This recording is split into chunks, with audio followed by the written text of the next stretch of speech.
السلام عليكم ورحمة الله. ازيكم حبايبي؟ عاملين ايه؟ رب تكونوا بخير. تعالوا يلا بينا بقى نتغدى كلنا رنجة وفسيخ مع بعض ونضرب الضربة التمام. اللي ما فيش عيد يفوت الا لو لازم الاكلة دي تتاكل عند كل الناس. كل سنة وانتم طيبين. ده يا جماعة كان اكلنا تاني يوم العيد، معلش ننزل لكم متأخر لان الواحد كان في العيد واخدها هدنة جامدة جامدة جدا، ياكل وينام ياكل وينام. المهم تعالوا نعمل بقى ايه التحبيشات المهمة. نقطع كده بصل ونقطع خيار ونقطع كابوتشا، عندك خس بلدي، تمام. الحاجات دي هنعمل بيها فرشه، تمام. دي الفرشه المهمه دي، يعني بيقول لك اهم من الشغل ضبط الشغل. سمي بسم الله وصلي على رسول الله. اللقمه تنزل هنيه وتنزل بالف هنا وشفا عليكم وعلينا يا رب، تمام. المهم تعالوا بقى نقطع شويه فلفل كده حار على شويه فلفل رومي. بص احنا هنعمل فرشه ما حصلتش، عارفه يعني ايه؟ هي دي فرشه اكله الرنجه والفسيخ، ما ينفعش تاكليها من غيرها ابدا. اولا بتخفف حاجات كتيره قوي قوي قوي، بتظبط لك الدنيا كلها، تمام. تعالي يلا نشوي الرنجه مع بعض زي ما احنا متعودين. بنجيب الصينيه بتاعتنا او الجريلا اللي انت بتشوي عليها عشان ما تبهدليش بوتاجازك وتبهدلي حاجتك، تمام. حابه تحطي الصينيه في الفرن ماشي اوكي، حطيها.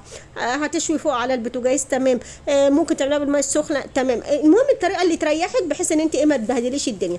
هاتي بقى زي ما انت شايفه كده المشمع بتاعنا اللي احنا بنفرشه لما بنيجي ننضف الحاجات ديت، تمام. هننضف الرنجه كده وهنعملها التقطيعات اللي احنا عايزينها بحيث نعمل الاطباق واشكال والوان منها زي ما احنا عايزين. انا يا جماعه بحب افصص الرنجه كويس قوي او الفسيخ واطلع منها حتى الشوك الصغير عشان لو معانا اطفال طبعا، وحتى لو الكبار بياكلوا كمان بيبقى الموضوع ايه سهل وبسيط بالنسبه لهم، وكمان ما بيضايقهمش، يعني فاهماني. هنعمل بقى قطع صغيره على قطع كبيره على مش عارف ايه.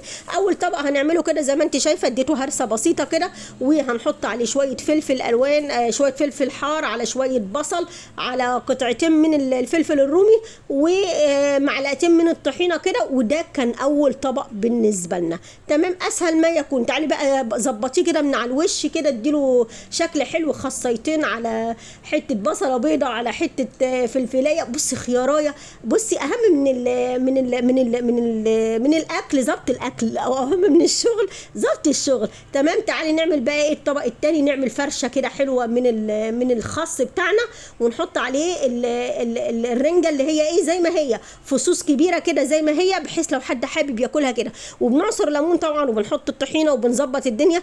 انا هنا بعصر ليمونه او حاجه، وهم بيكملوا بقى. ببقى مقطعه طبق ليمون كده ومظبطاه بحيث اللي عايز يعصر ويكمل، تمام. المهم تعالي نعمل الطبق التالت بتاعنا. برضو هنعمل كده شرايح بسيطة وعليها طحينة كده بسيطة من فوق، وفلفل رومي على فلفل حار على خيار. بصي بقى الطبق يعني بصراحة العين بتاكل قبل البق يا جماعة، بتديكي فتحة، يعني بصي فتحة شهية كده. الأكل لما بيبقى شكله حلو زاد في أكلة الرنجة والفسيخ ديت بتعمل يعني بصي شغل حلو قوي.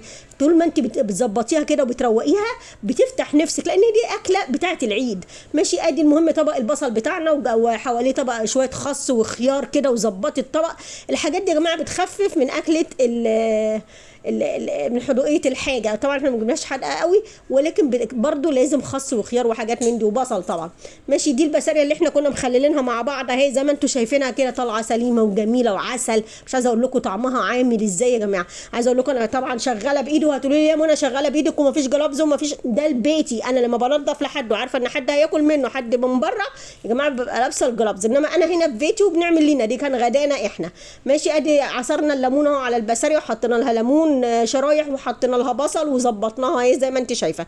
ده كان طبق البسله. تعالي بقى نطلع الاكله الجميله المتينه، الفسيخ بتاعنا يا جماعه اللي احنا بنعمله مع بعض. ده اللي احنا كنا عاملينه في رمضان وما كناش فتحنا عليه، وزي ما وعدتكم ان احنا هنفتح عليه سوا في العيد، تمام كده. هجيب كده ايه وحديتين لان الباقي ما كانش لينا اصلا يعني، ماشي. الباقي رايح لصاحب نصيبه. تعالوا بقى ايه نفتح بتاعنا احنا كده وننضفه ونظبطه. بصوا بكياسه زي ما هي ايه، انا قصدت ان انا افتحه معاكم زي ما كيسناه زي ما طلعناه وزي ما هنطلعه زي ما هتشوفوا شكله وطعمه. بصوا مش عايزه اقول لكم والله. ولله الحمد لا يختلف عليه اتنين. بصي اهم حاجه تسمي بسم الله وتصلي على الرسول، حاجتك هتطلع جميله جميله والحمد لله. اهم حاجه ان ربنا طول ما انت نيتك كويسه وخير ربنا هيديك من واسع. مش اي حد يعمل الحاجات دي، مش اي حد يعمل الحاجات دي. عارفين ليه؟ كل حاجه حسب نيه البني ادم، عشان تبقي عارفه لو عملتيها وانت نيتك وحشه من ناحيه اي حد صدقيني هتبوظ، والله العظيم ما هتقعد معاك ولا هتعرفي تعمليها لو قلتي لي انت مين حتى.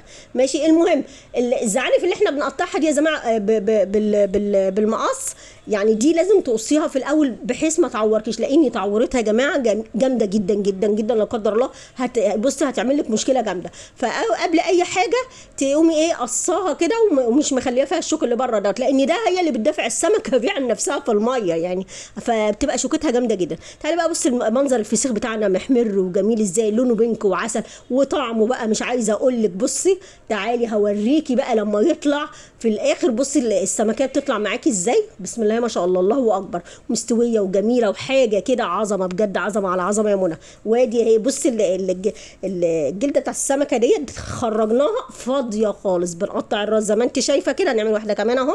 وطبعا بنشيل الزعانف زي ما قلنا. بصي اللون بينك وعسل عسل بجد يفتح النفس. ادي الفسيخ يا بنات ولا بلاش، والله العظيم قلت لكم مش احنا قررنا المره اللي فاتت ان احنا خلاص هننافس بتوع الفسيخ، هننافسهم يعني هننافسهم، ما فيش كلام عندنا، واحنا ما حدش يقدر يقف في وشنا.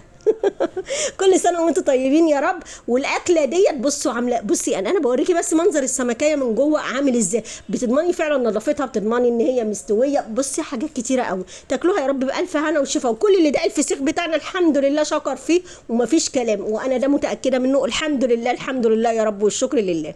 تمام كده زي ما انت شايفه بنطلعها كده ايه فصوص جميله كده وحلوه. تعالي بقى نعمل لها الفرشه بتاعتنا كده زي ما انت شايفه، خاصه على بصل زي ما انت شايفه، ونحط قطع الفسيخ بتاعتنا. على فكره انا ما بحبش افتكاسات عاليه، انا بحب اكله كده يا جماعه، بحط له زيت، بحط له ليمون، معلقه من الخل، انما لا بحب احط عليه طحينه ولا اي حاجه. ما بحبش افتقد طعمه، انا بحب استمتع بطعمه يا جماعه.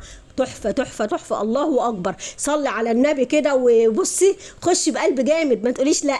تعالي بقى نظبط الطبق بتاعنا. خيار بصل من الصغير دوت اللي احنا مقطعينه، ليمون بقى عيشي عيشي. وكنت طبعا مظبطه طبق ليمون تاني بحيث ان هو ايه يفضل معانا على السفره واحنا بناكل، بحيث اللي حابب يزود ليمون او اي حاجه. تمام كده يا بنات. اعملي بقى منشن لصاحباتك، والله العظيم انا زعلانه منكم، ولذلك انا مش عايزه انزل شغل الايام دي خالص. مفيش تفاعل يا بنات، صفحتكم هتقع يا بنات، ما ينفعش كده. يلا شدوا حيلكم معانا. ظبطي بس الطبق يفتح النفس بالله عليكم ولا ما يفتحش النفس؟ يلا قولوا لي رايكم بقى. تعالوا بقى نضرب كوبايتين عصير برتقال معاهم. كنت هعمل ليمون بس بصراحه ايه قلت خليها بعد ما ناكل. حطيت عصير البرتقال كده معاهم زي ما انتم شايفين كده، وحمرت البطاطس. ظبطنا الطبق بتاعنا، ظبطنا صينيتنا اللي تفتح النفس اللي ما يختلفش عليها اتنين. هي دي الاكله. لا تقولي لي بقى لحمه ولا تقولي لي فراخ ولا تقولي لي سمك ولا اي حاجه. هي دي نوع من انواع الاسماك، ولكن تختلف كتير عن الاسماك العاديه. بسارية، فسيخ، رنجه بانواعها. طبق البصل الهايل الجامد دوت اللي بصي هو يفتح نفسك. بولة الطحينه اللذيذه ديت. بصي عيشي حياتك. كوبايه عصير بقى تهضمي بيها بالف هنا وشفا يا رب على كل اللي هيدعي لنا وكل اللي هيجرب اكلتنا ويقول لنا احنا جربناها وعملناها بنفس الطريقه يا منى. وكل سنه وانتم طيبين. ادعوا لي دعوه حلوه تترد لكم يا رب في صحتكم، في اولادكم، في كل شيء، في كل اللي بتتمنوه يا رب. كل سنه وانتم طيبين، وكل سنه واحنا معيدين مع بعض يا رب كده. وتعالي بقى احط عيش كده سخن كده وعسل ولذيذ. مروان وبص واقف مستني زي الا اكله الرنجه والفسيخ دي. كلهم خلاص جاعوا بصراحه ووحشتهم التشكيله الحلوه دي. كل سنه وانتم طيبين يا بنات، وبعود الايام علينا وعليكم يا رب.